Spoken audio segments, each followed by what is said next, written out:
आसान है। Happy chocolate day. Happy chocolate day, वो क्या होता है? आज चॉकलेट डे है तो लाए हो आप चॉकलेट? लाए हो सही में? दो बाहर बेचेंगे हम ले जा करके। नहीं रख लो, आई एम जस्ट किडिंग। हाँ अच्छा ठीक है, दे दो। ऐसे ही खर्चे चलते हैं मेरे यार, बाहर एक किराने की दुकान हो सेटिंग है जी। थैंक यू जी, thank you so much. The topic is law of karma. कितने बुरे बुरे लोग होते हैं, इतने बुरे बुरे काम करते हैं, क्या उनके साथ बुरा होता है? अगर हम कुछ अच्छा करते हैं, क्या पक्का है कि हमारे साथ कुछ अच्छा होगा? जैसे बहुत लोग सोचते हैं कि हमने कुछ अच्छा किया तो घूम करके हमारे पास आएगा, हमने कुछ बुरा किया तो घूम करके हमारे, तो कहाँ से घूम के आता है? मतलब कहाँ जाता है? कनॉट प्लेस जाता है, धौला कहाँ कैसे आता है घूम करके? मेट्रो से जाता है कैसे? तो उसको हम मिल करके ढूंढने की कोशिश करेंगे, समझने की कोशिश करेंगे। अब कैसे करेंगे? आपको बोलना है कि आपके हिसाब से लॉ ऑफ कर्मा क्या है, किस तरीके से काम करता है, लेकिन शॉर्ट में। Good morning sir. सर मेरे हिसाब से कर्मा ये है कि जो बंदे को जो लगता है उसने किया है वो उसके हिसाब से सही होना चाहिए। जैसे ये कहते हैं ना कि तुमने मेरे साथ बुरा किया तो तुम्हारे साथ बुरा होगा, ऐसा कुछ मेरे को लगता नहीं है। जैसे फॉर एग्जांपल कोई टेररिस्ट है, उसके हिसाब से उसने सही काम किया, तो क्या वो काम सही है? सर क्या उसका रिजल्ट सही आएगा उसके पास में? सर उनके हिसाब से तो वो काम सही है ना। That is what I am saying. तो अगर वो उनके हिसाब से सही है तो क्या वो सही है? नहीं। जैसे फॉर एग्जांपल मेरे को लगता है कि आग में कूदना सही है, तो अगर मैं सही सोच करके आग में कूद जाऊं तो क्या वो सही रिजल्ट आएगा? मेरी सोच वहां तक नहीं गई ना कभी कभी टेररिस्ट बनने की, आग में कूदने की। मेरी गई है। बट जहां तक मेरी सोच गई है, मतलब जो काम हमने किए हैं लाइफ में। हाँ, let's give big hand for him.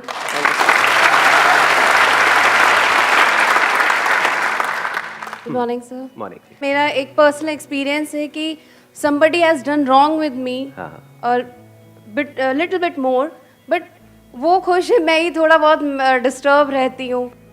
तो ये बड़ा मतलब अजीब लगता है कि अब I can blame to someone, क्योंकि वो तो अपने माइंड से ठीक ही चल रहा होगा या चल रही होगी, बट मैं अपने माइंड में कंफ्यूज रहती हूँ कि भाई ये ठीक है कि नहीं है, मतलब वो रहते ही है माइंड में। मतलब कई बार क्या होता है कि कोई आदमी झूठ बोल करके, फॉर एग्जांपल किसी ने हमको बेवकूफ बना दिया। मैं एक एग्जांपल पकड़ रहा हूँ, आपकी बात नहीं कर रहा, जस्ट इन जनरल, कि किसी ने झूठ बोला, चीज़ों को मैनिपुलेट किया, है ना, और आपके साथ में कुछ गलत कर दिया। अब वो बंदा मस्त है अपनी लाइफ में, आप दुखी हो गए, और कब तक के लिए हो गए? ऑलमोस्ट पूरी लाइफ के लिए हो गए। तो गलत किया किसने और हो किसके साथ रहा है? जो इनोसेंट है, जिसने कोई गलती नहीं करी, वो भुगत रहा है पूरी जिंदगी के लिए। जिसने गलत किया वो मस्त है, वो सोच तक नहीं रहा है उसके बाद, वो तो भूल गया है, यानी वो उसको भूल गया है गलत करके, लेकिन जिसके साथ गलत हुआ वो नहीं भुला पा रहा है। तो भुगत कौन रहा है? जो भूल गया है या जिसको याद है? तो यहां पर क्या आ गया? अंडरस्टैंडिंग आ गई कि अगर हम समझ लें, फॉर एग्जांपल यही आज हम करने की कोशिश करेंगे, समझ लें लॉ ऑफ कर्मा क्या है, ये कैसे काम करता है, किस किस लेवल पे कैसे कैसे काम करता है। अगर ये हमको अच्छे से समझ आ जाए, मतलब हमारे सारे फंडे क्लियर हो जाए, फिर हम एक्शन लें, तो पॉसिबिलिटी क्या है कि रिजल्ट अच्छा होगा हमारे लिए भी और औरों के लिए भी? Sir 100%, almost 100%। हाँ, it can't be 100% because we are thinking but very near to 100%। But हमको ABCD भी नहीं पता है इस लॉ ऑफ कर्मा की, और फिर हम एक्ट करें, तब क्या है? फॉर एग्जाम्पल आप दिल्ली में ड्राइव कर रहे हो, तो पहले यहाँ के ट्रैफिक रूल्स को आपने अच्छे से समझ लिया कि लेफ्ट साइड में ड्राइव करना है, फिर आप ड्राइव कर रहे हो, तभी एक्सीडेंट तो हो सकता है, पर चांसेस बहुत कम है, या ये कह लो इस वजह से एक्सीडेंट नहीं होगा कि सामने से कोई आगे टक्कर मार दे। यहाँ पे तो सब कुछ हो सकता है।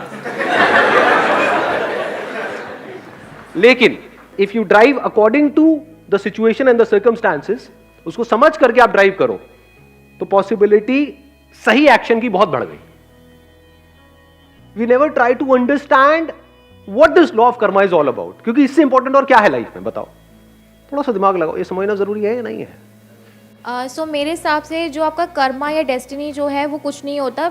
आप अपने जो बिलीव करते हो या फिर जो आपको कोई और बिलीव करवा देता है, आप उसको ही सच मान के वो चीज़ें आगे करते हो। आपका बिलीव और दूसरे के बिलीव के अकॉर्डिंग ही आपका कर्मा आगे डिसाइड होता है। तो व्हाट यू सेइंग इज कि जो हमारे बिलीव्स हैं उसके अकॉर्डिंग ये डिसाइड होता है कि हमको कैसा आउटकम मिलेगा उन एक्शंस का, जो एक्शंस हम ले रहे हैं।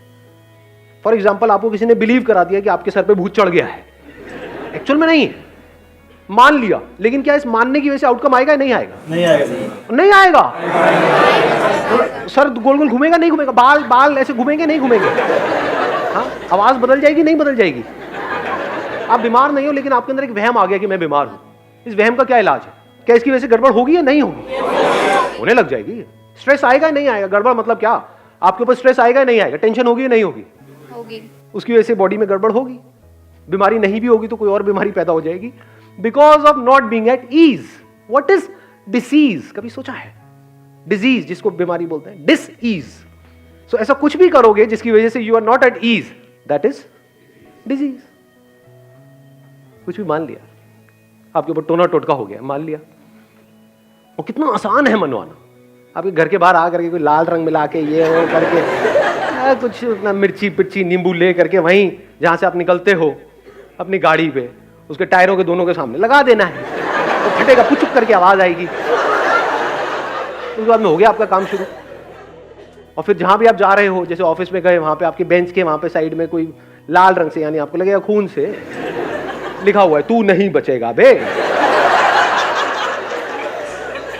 जहां भी जा रहे हो यही दिख रहा है, क्या होगा?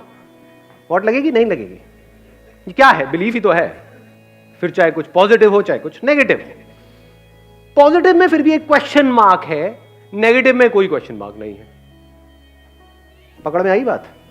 पॉजिटिव में आप मान लो कि मैं तो भाई दुनिया का सबसे अमीर आदमी मानता रहे, बन गए सबसे अमीर आदमी, बन गए, मानने से बन जाते। मैं इस दुनिया का बेस्ट क्रिकेटर हूं, मान लिया, बन गए। मैं बीमार हूं बिकॉज ऑफ कुछ अंदर वायरसेस हैं, कुछ बैक्टीरिया हैं, उसकी वजह से आप सोचते रहो नहीं नहीं मैं हेल्दी हूं, मैं हेल्दी हूं, मैं ठीक हूं, मैं ठीक हूं, ठीक हो जाओगे। या उससे रिलेटेड जो प्रॉब्लम है उसको डायग्नोज करना पड़ेगा, उससे रिलेटेड गोली खानी पड़ेगी, तो वहां पे एक्शन लेना पड़ेगा ना। मेरी जिंदगी बेकार है, मेरी जिंदगी में कुछ नहीं पड़ा है, इसमें किस एक्शन की जरूरत है? कौन सी गोली काम आएगी यहां पर? नेगेटिव बिलीफ्स में किसी एक्शन की जरूरत है ना, वो काम अपना अपने आप ही कर देगा। पॉजिटिव बिलीफ के लिए एक्शन की जरूरत है। Law of karma is whatever I am today is like a result of my action which I took in past. हाँ, And whatever choices I make today, you know, in day-to-day life, it will result, you know, in something in my future. अब ये एक बड़ा interesting point है यहाँ पे, देखना। अब यहाँ पे एक और एक क्वेश्चनिंग करेंगे, एक और लेयर बीच में लेकर के आएंगे कि हम कहते हैं कि आज हम जो भी कुछ है वो अपने एक्शंस की वजह से है। क्या सच है झूठ है? सच है सर। अच्छा सच है ये, जबरदस्ती। ध्यान से देखना, ध्यान से समझना, बिकॉज इसीलिए हम कभी भी चीजों को कंप्लीटली नहीं समझते हैं। आपने आज जो भी कुछ किया या आज जो भी आप कुछ हो, क्या सिर्फ अपने एक्शंस की वजह से हो या अपने माँ बाप के एक्शंस की वजह से भी हो? जिस स्कूल में आप गए उनके टीचर्स के एक्शंस की वजह से भी हो। किसी का एक्सीडेंट हुआ जिसमें उसकी कोई गलती नहीं थी, ज़ेब्रा क्रॉसिंग पे आराम से वो चलता हुआ बंदा जा रहा था, यहाँ से कोई आया गाड़ी में, उसको ठोक करके चला गया और उसकी एक टांग नहीं है, क्या उसके अपने एक्शन की वजह से नहीं है? ना उसने लीगली कुछ गलत किया, ना एथिकली, ना मॉरली, किसी भी तरह से कुछ भी गलत नहीं किया, उसने सब कुछ सही किया और उसकी आज ये हालत है कि वो चल तक नहीं सकता है ढंग से। तो क्या वो उसके अपने एक्शन की वजह से है? सोचो। हो सकता है उसने अपनी पास्ट लाइफ में, माइक देना एक मिनट इनको। We believe in rebirth, so might be that person must have done something wrong in his past previous life. मैं एक बड़ी मजेदार आपको बात बताता हूँ। जब भी हमारे पास में या सो कॉल्ड हमारे जो गुरु हैं, ज़्यादातर गुरु घंटाल होते हैं उसमें, ज़्यादातर एक्सेप्शंस आर ऑलवेज देयर, जब भी उनके पास में हमारे पास में किसी सवाल का जवाब नहीं होता है तो हम क्या करते हैं? कॉन्सेप्ट ऑफ रीबर्थ को बीच में घुसा देते हैं। ऐसा करते हैं नहीं करते हैं? Yes sir, yes sir. क्या आप में से किसी को भी अपना पिछला जन्म याद है? No sir. How can you say कि वो होता है? क्या हम एक काम कर सकते हैं कि जो हमारे एक्सपीरियंस से बाहर है उसको हम बीच में नहीं घुसेड़ेंगे? साइंस किसके बारे में? जिसको एक्सपीरियंस किया है या जिसके बारे में कोई एक्सपीरियंस नहीं है? चाहे वो इन इंस्ट्रूमेंट्स के थ्रू किया है, ये जो 5 सेंसेस हमारे पास में है, या इन इंस्ट्रूमेंट्स के आगे कोई और इंस्ट्रूमेंट्स लगाए, फॉर एग्जांपल माइक्रोस्कोप, टेलीस्कोप, जो भी हमारे एक्सपीरियंस में आया उसी के बारे में तो हम कुछ समझ सकते हैं ना। जो हमारे एक्सपीरियंस में ही नहीं है तो वहां पे डिस्कशन करना क्या बेवकूफी नहीं हो गई? टाइम वेस्ट नहीं हो गया? तो अभी के लिए हम एक काम करते हैं, जो भी हमारे एक्सपीरियंस में है, जो सबके एक्सपीरियंस में है, बस उसी की बात करेंगे, उसमें से देखेंगे कुछ निकल के आया या नहीं आया।